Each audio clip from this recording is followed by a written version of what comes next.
మాజీ మంత్రి పేర్ని నాని చుట్టూ గొడౌన్ కేసు ఉచ్చుబిగిస్తోంది. గొడౌన్లోని 7,577 రేషన్ బియ్యం మాయం కావడంపై పోలీసులు కేసు పెట్టారు. ఈ కేసులో A2గా ఉన్న మానస తేజను పోలీసులు అరెస్టు చేశారు. మానస తేజ వాంగ్మూలాన్ని పోలీసులు రికార్డు చేస్తున్నారు.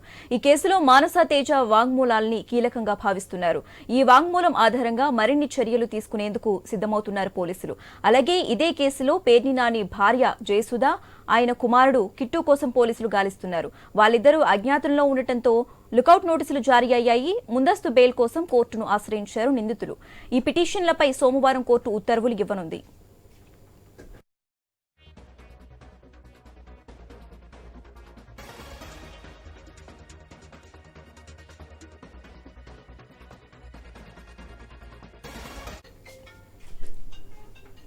మాజీ మంత్రి పేర్ని నాని చుట్టూ గొడౌన్ కేసు ఉచ్చుబిగిస్తోంది. అయితే గొడౌన్లోని 7,577 రేషన్ బియ్యం మాయం కావడంపై పోలీసులు కేసు పెట్టారు.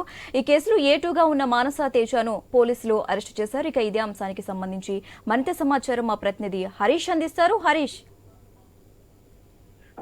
మాజీ మంత్రి పేర్ని నానికి సంబంధించినంత వరకు ఆయన భార్య పేరు మీద ఉన్నటువంటి గోడౌన్ కు సంబంధించినటువంటి వ్యవహారంలో మాయమైనటువంటి రేషన్ బియ్యం కు సంబంధించినటువంటి కేసులో పోలీసులు దర్యాప్తును వేగవంతం చేస్తున్నారు. ఈ కేసులో A2గా ఉన్నటువంటి మానస తేజను పోలీసులు అరెస్ట్ చేసినట్టుగా చెబుతున్నారు. మానస తేజ వాంగ్మూలాన్ని పోలీసులు రికార్డ్ చేస్తున్నారు. ఈ కేసుకు సంబంధించి మరింత దూకుడుగా పోలీసులు దర్యాప్తు చేసేటువంటి అవకాశం కనిపిస్తుంది. ఎందుకంటే మానస తేజ వాంగ్మూలానికి సంబంధించినటువంటి వ్యవహారం చాలా కీలకంగా మారుతుంది.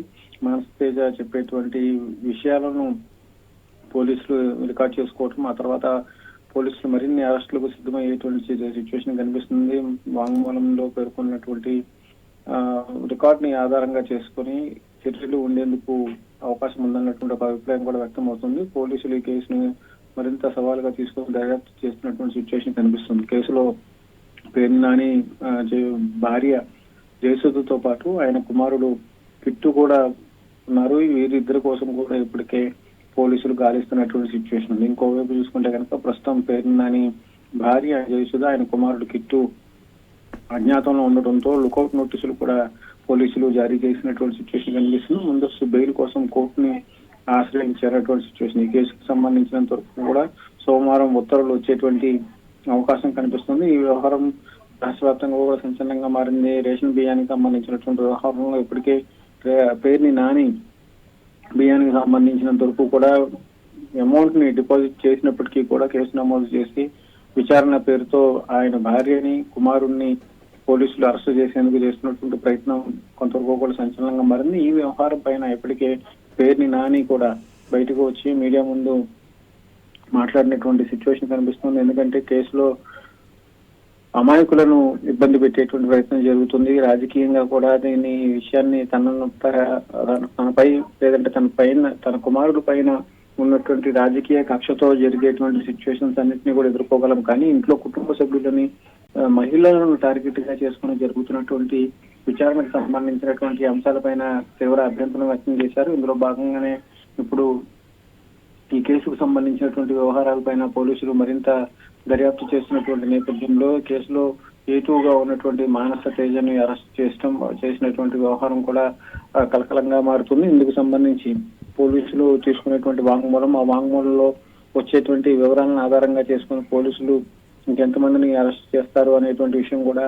ఒకవైపు ఆసక్తికరంగా చర్చనీయాంశంగా మారినటువంటి నేపథ్యంలో ఇప్పుడు పేర్ని నాని భార్య జయసుధ, ఆయన కుమారుడు కిట్టు పైన ఉన్నటువంటి అరెస్ట్ కి సంబంధించినటువంటి అంశం, లుకౌట్ నోటీస్ కి సంబంధించినటువంటి అంశం పైన కూడా రాజకీయ వర్గాల్లో చర్చనీయాంశంగా మారింది. ఈ వ్యవహారం పైన రాబోయేటువంటి రోజుల్లో ఎలాంటి పరిణామాలు ఉంటాయి అన్నది కూడా ఇప్పుడు చర్చనీయాంశంగా మారింది. త్వరలో అంటే రేపు హైకోర్టుకు సంబంధించినందుకు ముందస్తు బెయిల్ కి సంబంధించినటువంటి విచారణ జరిగేటువంటి అవకాశం ఉంది. ఈ పిటిషన్లు సోమవారం కోర్టులో కోర్టు న్యాయస్థానం ఉత్తర్వులు ఇచ్చేటువంటి అవకాశం ఉన్నటువంటి నేపథ్యంలో ఇప్పుడు ఈ కేసుకు సంబంధించి A2గా ఉన్నటువంటి వ్యక్తిని పోలీసులు అరెస్ట్ చేయడం, ఒకవైపు కేసులో లుకౌట్ నోటీసులు పేర్ని భార్యకి కుమారుడికి లుకౌట్ నోటీసులు జారీ చేయడం, అదే సందర్భంలో మరోవైపు బెయిల్ కి సంబంధించినటువంటి పిటిషన్ రేపు విచారణకి రాబోవడం, ఉత్తర్వులు విలువలు ఉండడంతో కేసు మొత్తం కూడా ఆసక్తికరంగా మారినట్టు మారిన సిచ్యువేషన్ కనిపిస్తుంది. మొత్తంగా చూసుకుంటే కనుక రాష్ట్ర వ్యాప్తంగా కూడా పేర్నానికి సంబంధించి